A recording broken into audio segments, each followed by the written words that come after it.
So first and foremost, I'd like to say that the AEI Executive Council is excited to bring Dr. Charles Murray to campus, albeit virtually, for a discussion on the pandemic and how it's impacted urban, suburban, and rural America. Holding a BA in history from Harvard and a PhD in political science from MIT, Dr. Murray first achieved public acclaim in 1984 with his work Losing Ground, American Social Policy, which has been credited as the intellectual foundation for the Welfare Reform Act of 1996.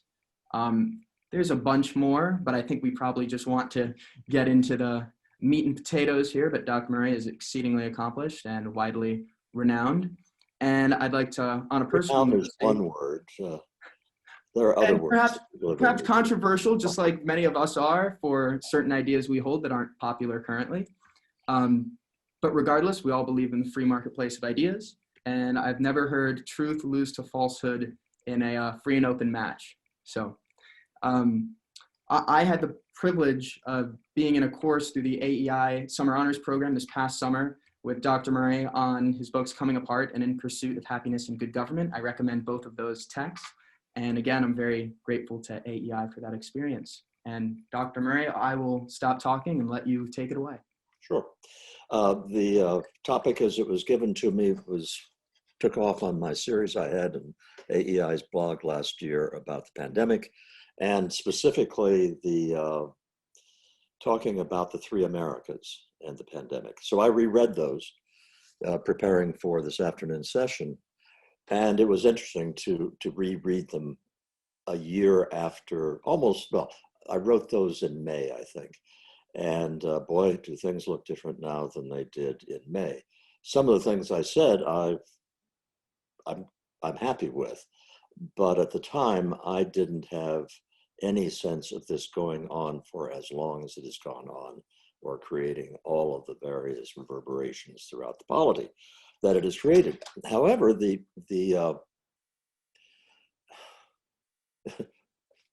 Jack, you just did something whereby I came up on the screen after carefully hiding myself. And, My apologies. That's what startled me. For the recording. My own face can scare small children. What I said at the end of the third of those blog posts was that I was beginning to think about the pandemic as being an epiphenomenon, that in the long run, it would be part of a perfect storm that was taking place in the American polity. And that idea has stuck with me. I concluded that last session by saying that this deserved a full discussion of its own. And I decided that that full discussion didn't consist of another post on the AEI blog, but rather should be a short book. So that's what I've been working on. It'll be coming out later this year. But I want to give you a sense of what I'm saying in it, because this is a time when you can make some pretty extreme statements and they are not hyperbole. And I think we are living through a moment in American history that is equivalent in its potential importance and potential catastrophe to the period we lived in. We lived through during the late 1850s, prior to the Civil War. And I am seriously concerned about the survival of the American experiment. Why do I make such a lavishly hyperbolic claim as that? Basically, it's because we are jettisoning as a nation what I will call the American creed. The American creed that's a phrase that hasn't been used for decades now. It used to be omnipresent, the American creed, and everybody knew what you meant. And essentially what it meant was that in the United States, everyone is equal in their natural human rights and equal in human innate dignity. And you can come here and it doesn't make any difference who you are, what your background is, what God you worship. You can go as far as talent and hard work will take you. That was sort of the national religion. The historian Richard Hofstadter had a wonderful line which said, "It has been our fate as a nation not to have ideologies, but to be one."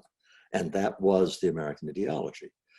And through a lot of historical developments that I don't have time to go through, the culmination of the civil rights movement with the Civil Rights Act of 1964 led to a few caveats on the American creed undertaken for the best of intentions to compensate for past injustices, but they also said, well, under some circumstances, it's okay to treat people as groups. And at that time, it was specifically focused on Blacks, subsequently women, homosexuals, through the list. And the exceptions grew, and the reasons that it was justified to treat people as groups grew. And then in the 1990s, you got the first development of intersectionality, which spread throughout the 1990s within academia, which says we are defined, inescapably defined, by the intersecting identities into which we are born.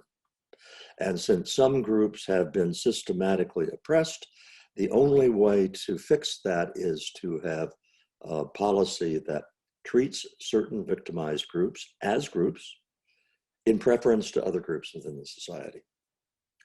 Now you've had that elaborated into anti-fascism, anti-racist. The labels are many, but identity politics is ultimately what it comes down to. For a long time, I did not take identity politics seriously. You know, academia loves to indulge in recreational radicalism, and I thought that this was another example of it. Then it became apparent in the 2015 run-up to the 2016 election that identity politics had not just become a force within the extreme left, it had become a force within the progressive wing of the Democratic Party. And whereas not all of the candidates for the Democratic nomination fully bought into it, some did, but those who did not buy into it did not aggressively denounce it. And you have today President Biden adopting the rhetoric of systemic racism and talking about the need to set things right in terms of creating equal outcomes by whatever means necessary, to borrow some other language. That is an existential threat to the American experiment, and it's an existential threat for a couple of reasons. Excuse me. I'm going to use a metaphor that Jonah Goldberg, my colleague at AEI, came up with involving a garden hacked out of a jungle. And he says that's what the American experiment is, a garden hacked out of the jungle. And the reason he uses that metaphor is because a garden in the midst of a jungle is unnatural. And if it's to be preserved, it has to be constantly tended. Because if you just neglect it for any reasonable period of time, the jungle takes over again. And it was unnatural because of human nature. Human beings evolved over millions of years with a survival advantage for people who were distrustful of those who were not part of their group and who identified with people who were of their group. I don't know how many of you get into evolutionary biology, but essentially you were more likely to pass your genes on if you adopted those attitudes, which is one of the reasons that today it is deeply embedded in human nature to be suspicious of people who are not like us and loyal to people who are like us. It's just the way we are. It doesn't mean we can't resist it. That was the whole point of the American experiment. You have to resist it. We have to set up through a very carefully crafted system protections which require us to treat other people as individuals, which require us to assume that we cannot treat people as groups. A little water. Essentially, the founding was a process whereby the founders of the Constitutional Convention had read deeply into the history of governance throughout the world, saw the way that republics had always self-destructed after a very short period of time, and they crafted the checks and balances to protect us against ourselves. And it worked, but it only works if you continue to fight against the encroaching jungle. The reason identity politics is an existential threat is not because it distracts us from tending the garden. Identity politics is the jungle. It is this primordial idea of us versus them pressing in on the garden. And if it wins out, there's really nothing left of what once made America special. Nothing. That's one of the reasons why it's an existential threat. The reason why disaster is on the way is if whites start to act as another identity, if whites adopt identity politics. And the reason that is a disaster is because of a numbers game. Blacks constitute 12.7, 12.8% of the population. That's a very small percentage, relatively speaking. Whites are now 60% of the population, not nearly as dominant as they used to be, but they're still 60%. So you have to ask yourself the question, if the Black activists who have been the spokespeople for identity politics have been able to generate the energy and the political power that they have with 12.8% of the population, what happens if a large proportion of the 60% of the population starts to play using the same playbook? And that is what I think is happening. Now, you have a real class division here. I don't know how many of you have read Coming Apart, book that I published in 2012, which talks about this deep alienation between the white elites and the white working class and the white middle class that has nothing to do with race. It arose because of a variety of things I won't go into now. I will simply say that the result is that you're seeing a deep anger by the white working class and the white middle class, and have for several years, at the white elites who run the country. Well, that already existed. And now you have in identity politics, a small proportion of the population saying to whites, you are evil people. All of you, you're bad, you're racist. Even if you don't think you're racist, you are racist. And you've created the problems for us, and it's up to you to fix them, or else. If you don't do it, you're in big trouble. Ordinarily, that's a terrible strategy for a political interest group to take, because as I've heard it said before, you don't insult people into agreeing with you. But in this case, it has worked with the white upper middle class. I mean, white guilt is a real thing. And you saw in the reactions to the events of last summer, of mass demonstrations. You saw elite corporations scrambling to apologize for their white privilege, promising to have X% of people of color in senior positions within a few years.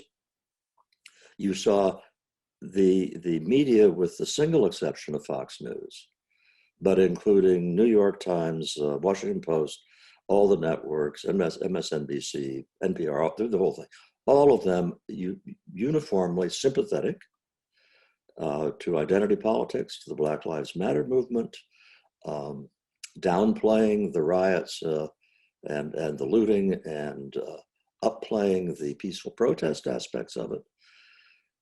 So it worked with the white upper middle class. Meanwhile, you have millions and millions of white middle class and working class people who were not insulted into agreeing, they were just insulted.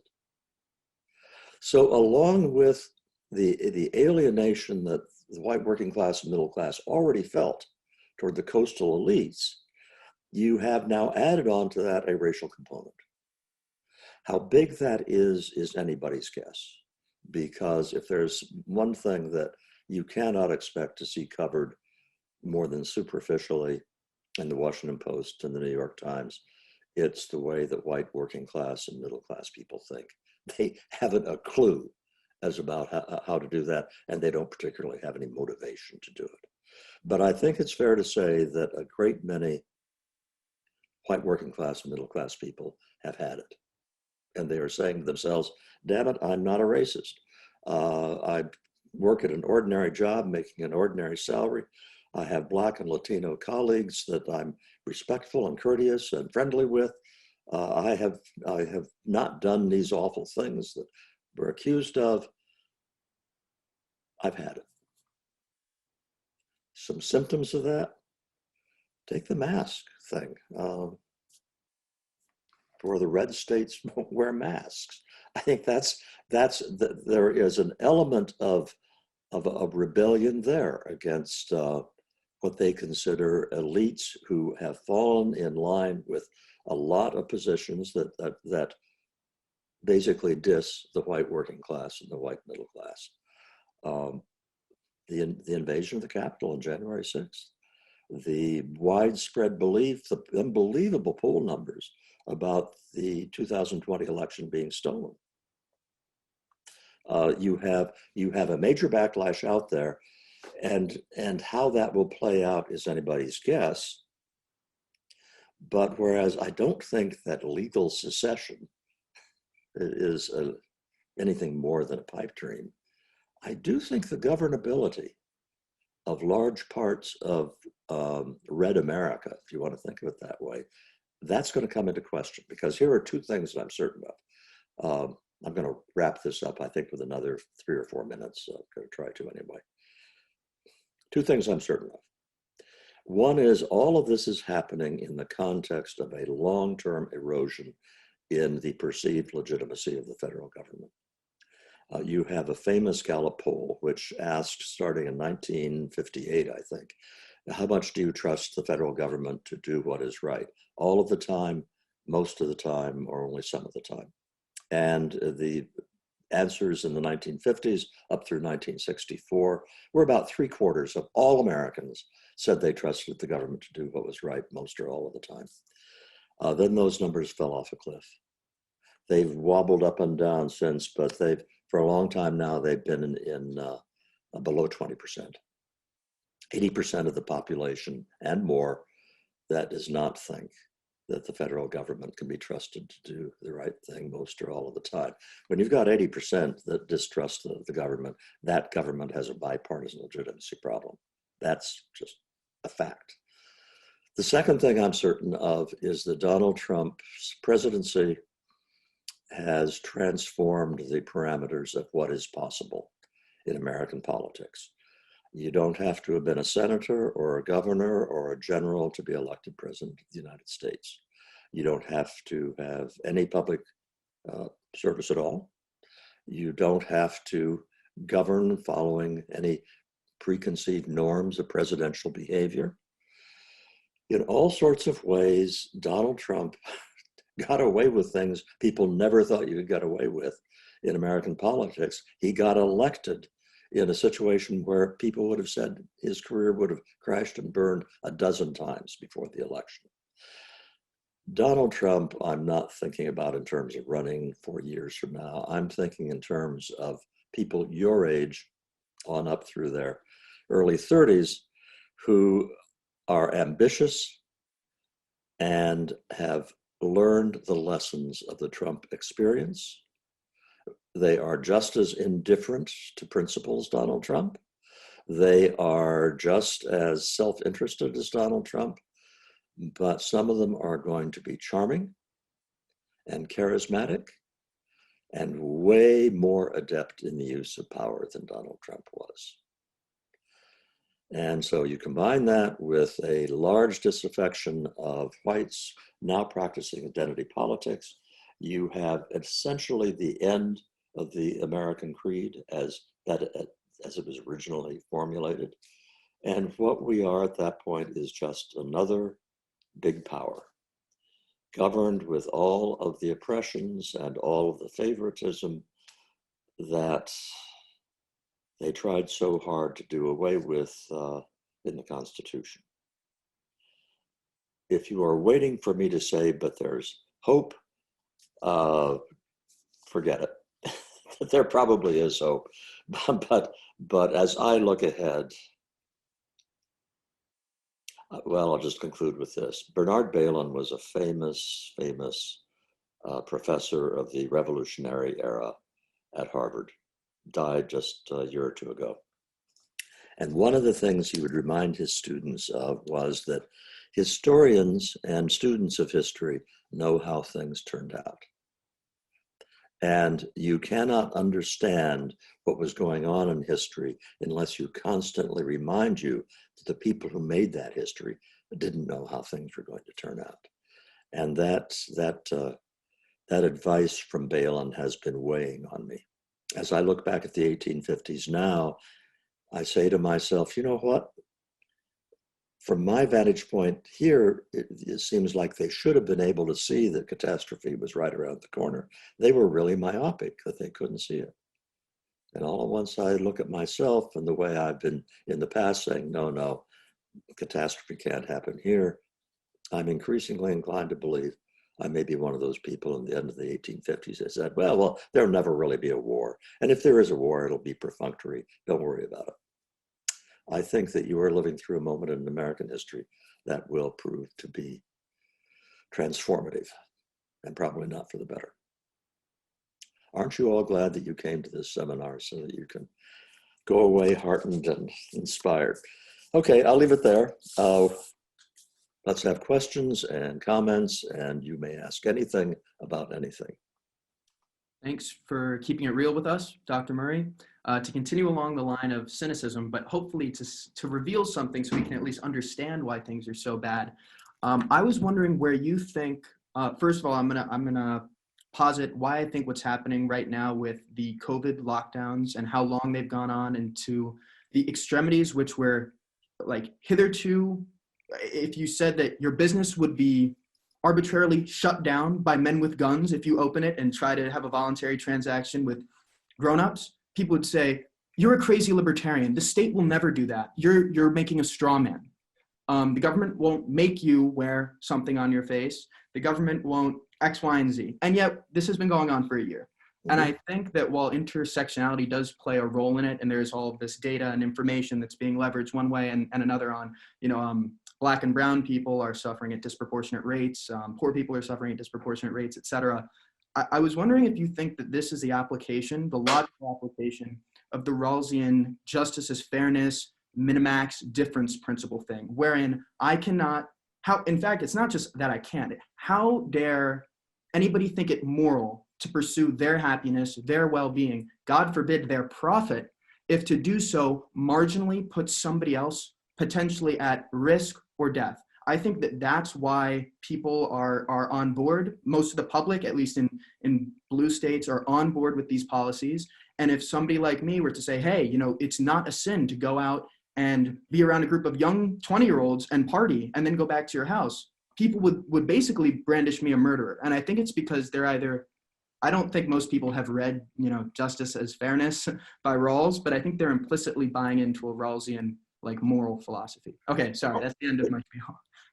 I think, remember I said at the beginning that I was beginning to see the pandemic as an epiphenomenon, and I think you've just given a good example, that the pandemic gave rise to these, and in effect, they gave an opportunity for people who have one set, and I would think of it in terms of risk tolerance, in addition to putting a Rawlsian spin on it. I would say that it has always been true that the red states really do believe in the, come on, you go out and take risks, you do this, that, the other thing. That is sort of in the tradition of American, self-reliance and individualism. And it has also been true that the left has been much more of, the precautionary principle, don't do anything unless you can be sure it's safe. Now, the problem with the pandemic, even for libertarians, and I continue, I call myself a Madisonian now.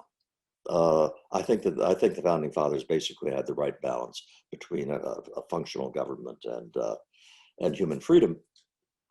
What makes this especially difficult is there is a thing called public health considerations, And if you have something like a cholera epidemic, here's what you have to do. If you have a typhoid epidemic, here's what you have to do. And in this case, what you had to do was to say, if you are in a nursing home, here are things that have to be done because these people are very high risk. If you are my age, if you're in your 70s, you are at extra risk. So if you, a 20-year-old, go out and party with your friends and you go back to the home of your grandparents, that is morally, in my view, morally irresponsible. You go back home where there are other 20-somethings and where everybody is both willing to take the risk, but also a realistic appraisal of the risk says it's not that much of a risk. I think you've had, in response to the epidemic, political philosophies playing out in red and blue states along the lines that you talked about. So again, very few of them have read Rawls, but the frame of mind of Rawls is from behind the curtain, from behind a veil of ignorance, how do you want the world to be? This sense of we got to be careful and not take chances is deeply embedded in all that. Kevin, go for it. I had a totally unrelated question, but I've read the bell curve a bit, and I was wondering if you have ever pondered into what LBJ's motivations might have been for the war on poverty and the Great Society. What were your thoughts on that? Well, Robert Caro, let's see now, his most recent volume, I think, might take him up through, I guess not. He's still working on the volume that's going to talk about the 60s. We will know when Robert Caro comes out with his next volume. Though that's the most incredible biography I've ever seen in terms of getting into the mind of Lyndon Johnson. But I'll just say a few simpler things about it. Look, Johnson was every bit as unprincipled as Donald Trump. Sorry to any of you who are Donald Trump fans in the group. And he came to power with this huge wave of public support in the aftermath of the assassination of John F. Kennedy.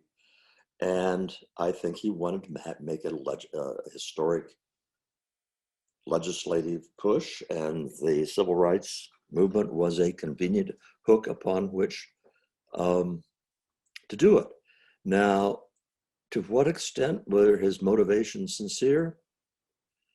I truly will go with Robert Caro's judgment about that, and I guess I won't speculate. I do think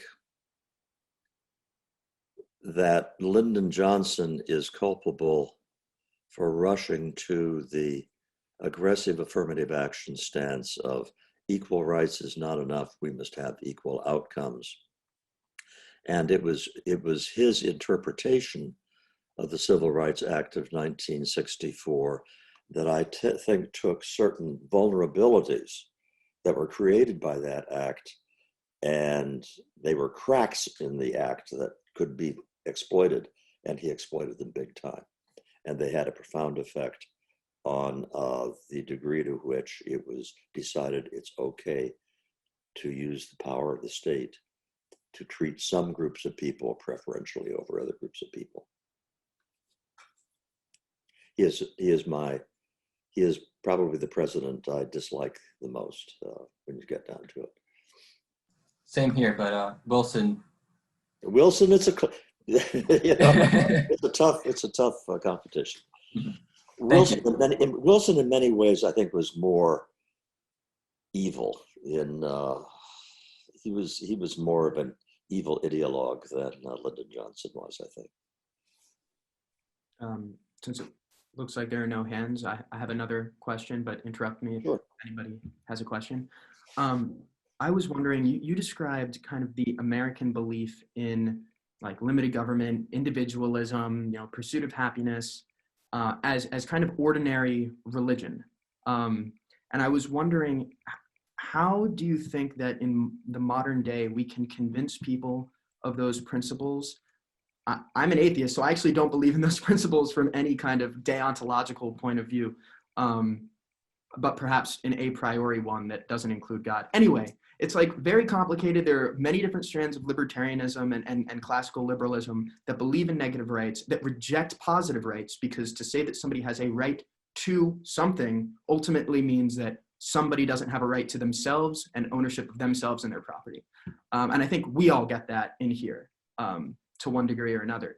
But I don't think generally people are subscribing to that anymore. And people believe that like need to something constitutes your right to somebody else.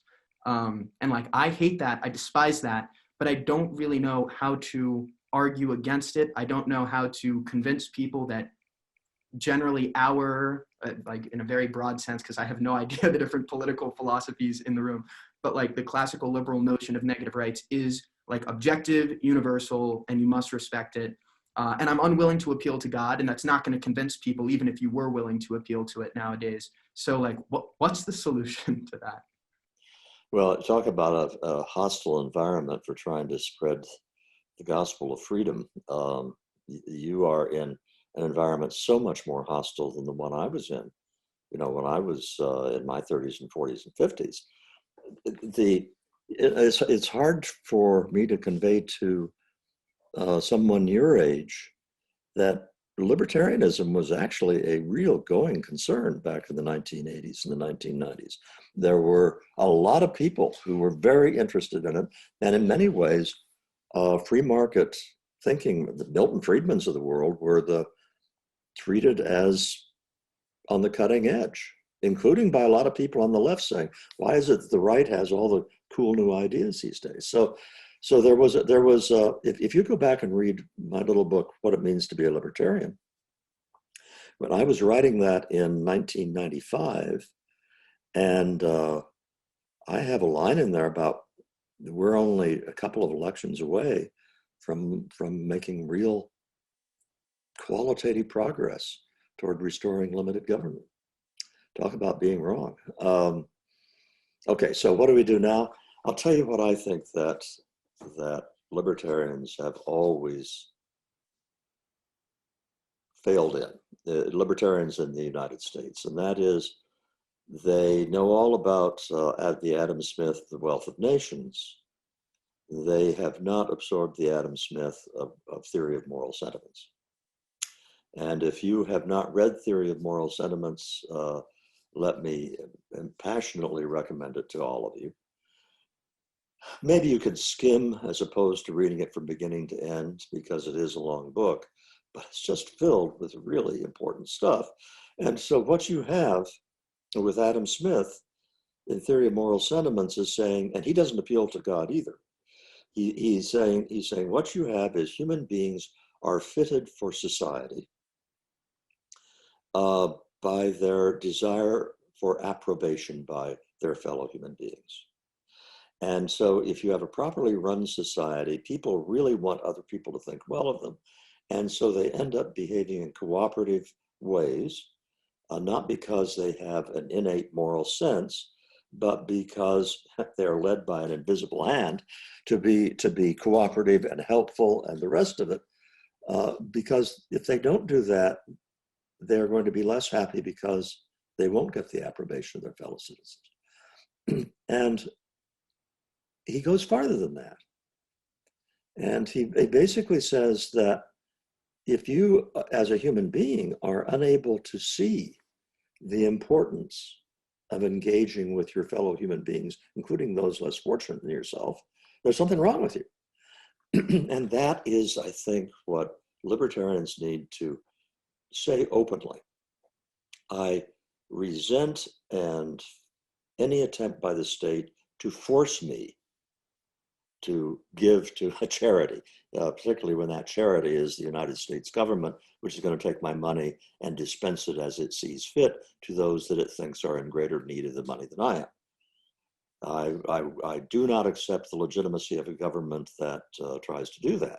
But I can give away a large amount of my time and effort and money to helping people less fortunate than myself, because as a human being, I consider that part of being a human being. I don't want to live in an Ayn Randian world in which I'm in a castle on a hill. By the way, having said that, You want to see an example of a Jeffersonian community?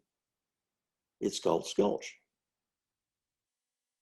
Galt's Gulch, yes, everybody is talking about how they're doing everything in return for the payment that they get for doing it. But in fact, the way they are behaving is a loving, generous community. All right. So libertarians way too often say, I have such and such a natural right.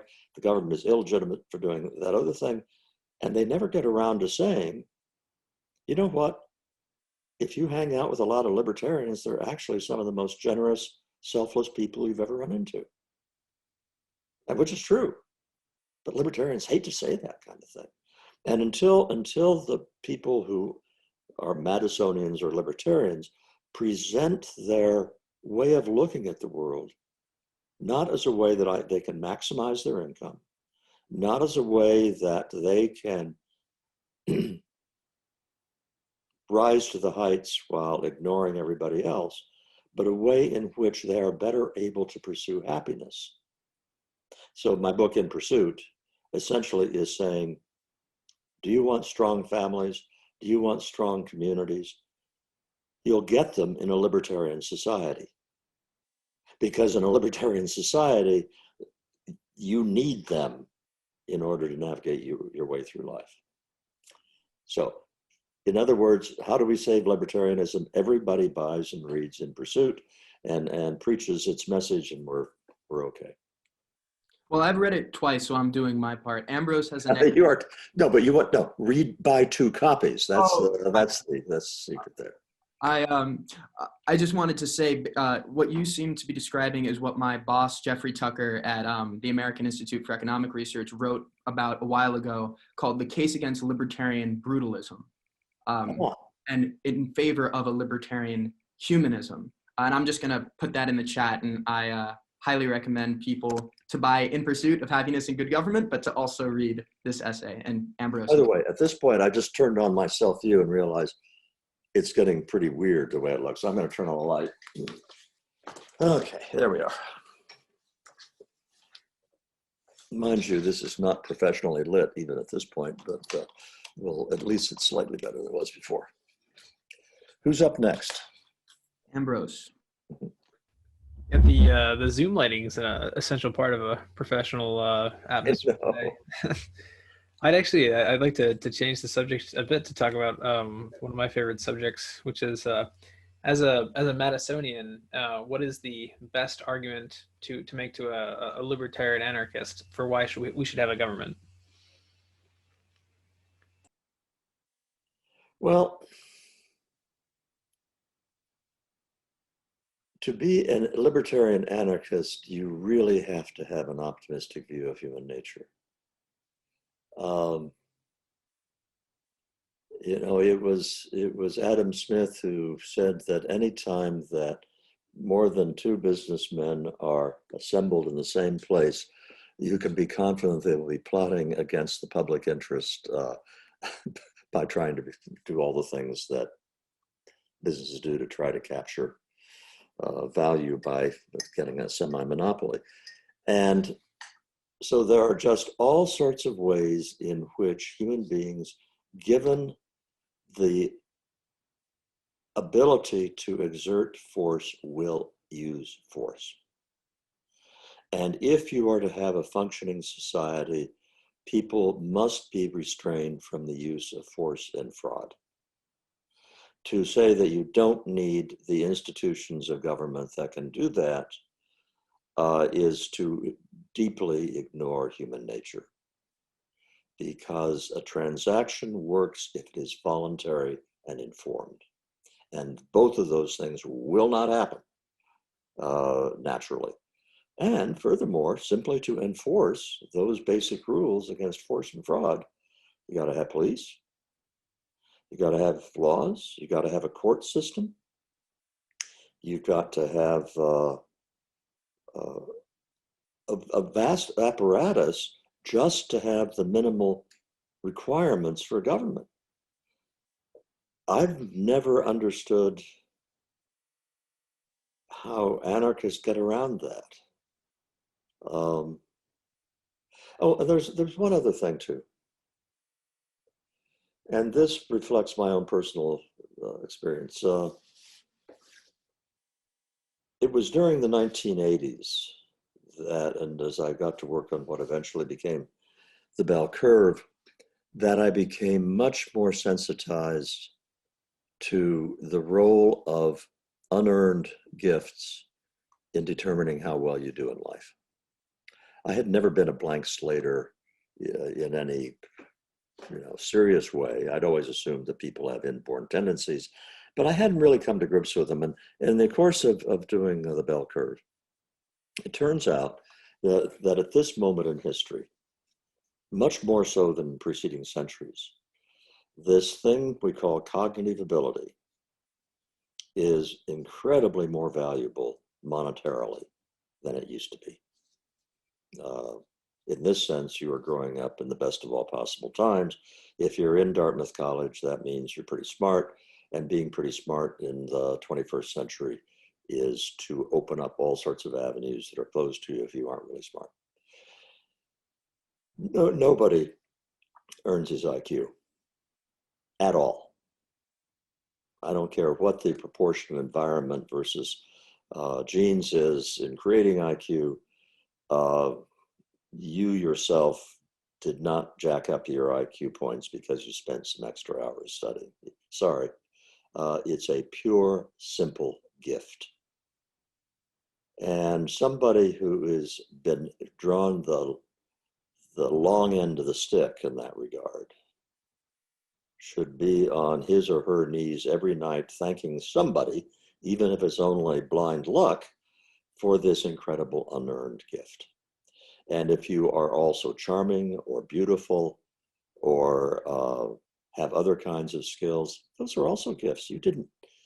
None of us develop those things ourselves. We can take advantage of them. We can enhance them to some degree. We can be worthy of them. But all of these things imply responsibilities that we have not because of a philosophy, that political philosophy that tells us we need to behave this way in order to be a good person. I'm talking about a very matter-of-fact look at yourself and a look at the way that good things happen to you and your merit and virtue had nothing to do with it.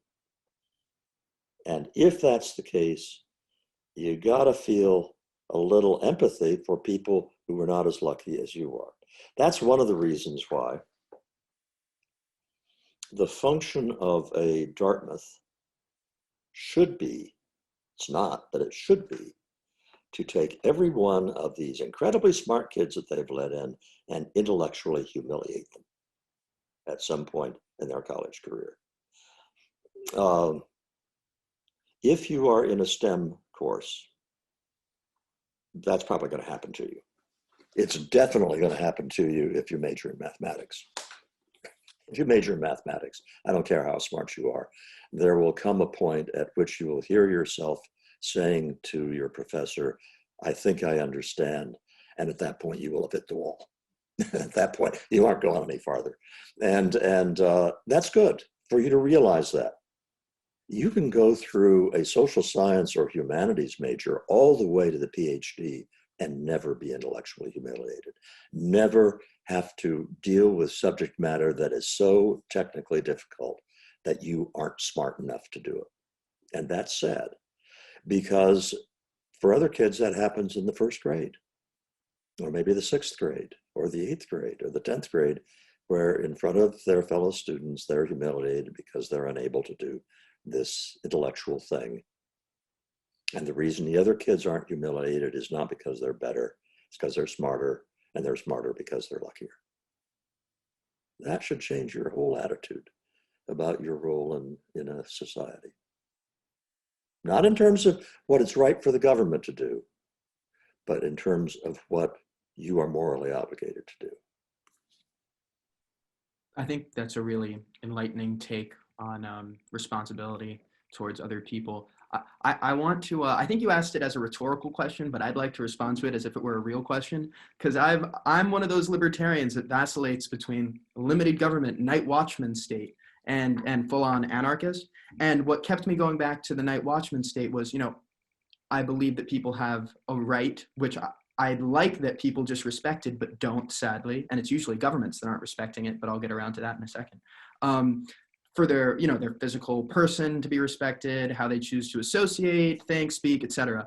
And that when the state exists to collectively embody the right to defend those things of oneself, but for everybody, I might even try to justify like forcible taxation to pay for such a service. That's how much that appeals to me. But I actually got into an argument with my brother about this, and he said, just positively speaking, if you look at the historical record, does the state, even associational states like the United States or various democracies around the world or representative republics, do they mostly protect people's negative rights, or do they plunder? And more than plunder, do they result in a lot of just human carnage? And I'm thinking about the 20th century.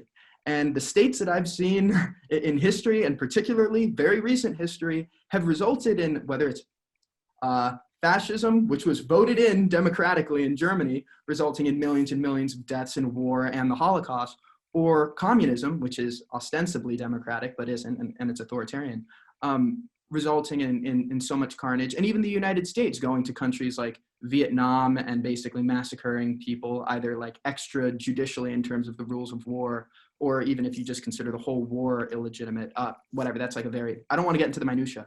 But I think the argument that anarchist libertarians would say is, it'd be great if the state could do these things in an omnipotent, omnibenevolent, omniscient fashion, defend people's negative rights.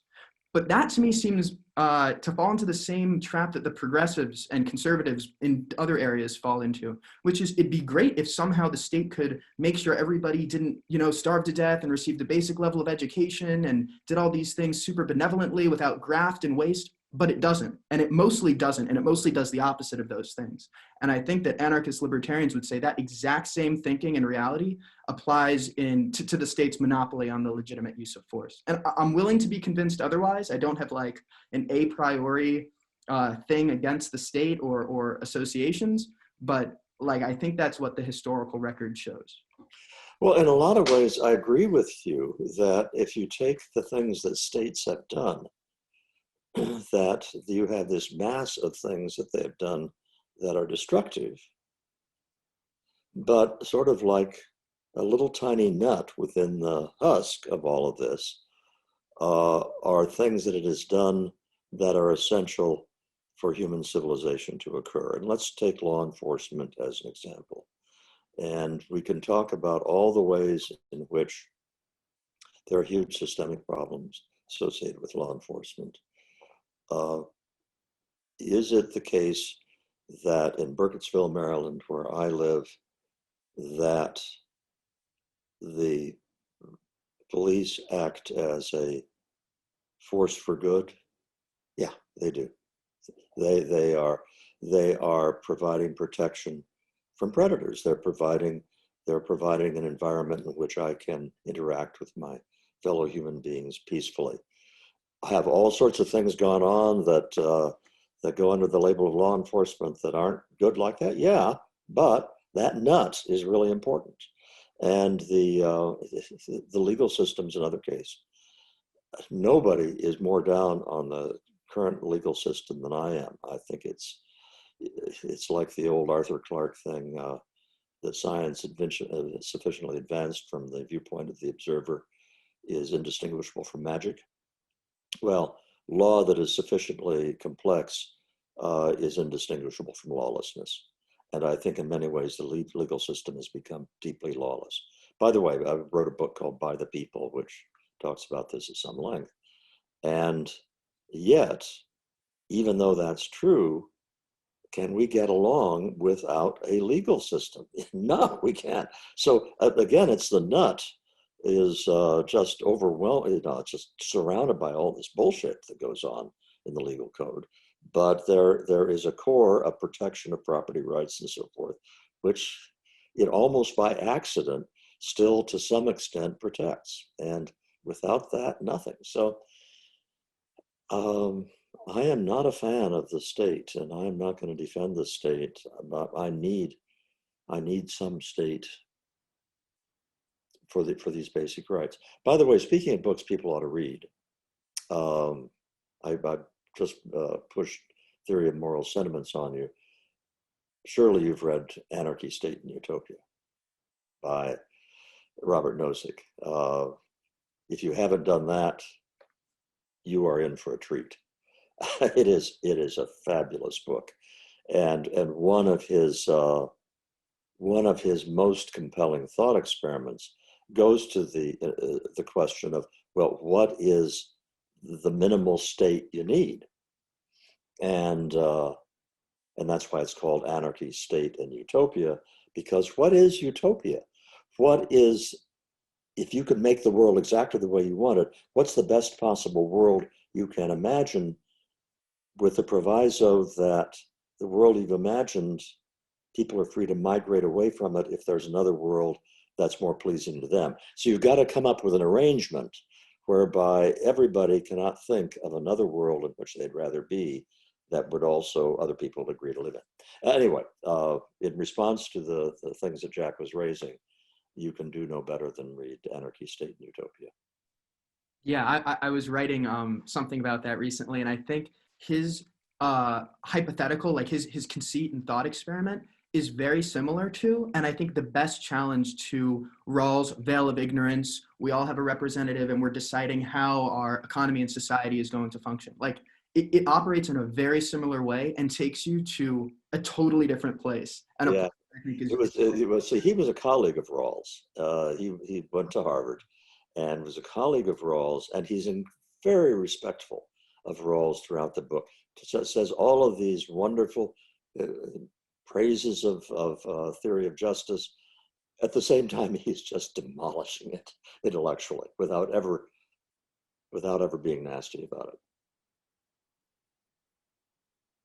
I didn't know they were. Can I ask a question of you guys? Because we're running short on time, and I am extremely concerned about the campus. And I read these horror stories about the oppression of the woke. What's it like at Dartmouth these days? Ambrose? I'd actually give maybe a rosier picture. I think as far as campuses go, I think Dartmouth is a lot better. Kevin's got us something. Yeah. Oh yes, the tobacco ban. Well, the administration announced that they were banning tobacco on campus, which is something that we are not a fan of here. But as far as the students go, people are generally, more respectful. There are definitely students who are who would like Dartmouth to have much more of a cancel culture. People always make jokes about Dartmouth's Twitter. People who use Dartmouth's Twitter are much more of that sort of leftist, like woke type. But I think for the most part, most students are less, aggressive about it. Yeah, we're going to have to cut this off pretty soon, but I will just say this. I've been up to Dartmouth over the years half a dozen times and given lectures and never had a problem. I have a feeling that if I were invited to come up to Dartmouth to give a lecture, once Dartmouth is fully open again, and so the lecture hall, I have a feeling that I'm not going to get invited to do that now in the way, or that if the executive council went to the administration and said, gee, wouldn't it be cool to bring Charles Murray to campus to give a lecture? I have a feeling that the response is not going to be, let 1,000 intellectual flowers bloom. I'll bet against you on that. And okay. Once we've opened back up. Okay, let's give it a shot. Let's give it a shot. Thanks very much for sitting in on this, everybody. I don't get enough chance to interact with students, so I probably appreciated this a lot more than you did. I enjoyed it a lot. Thanks for coming.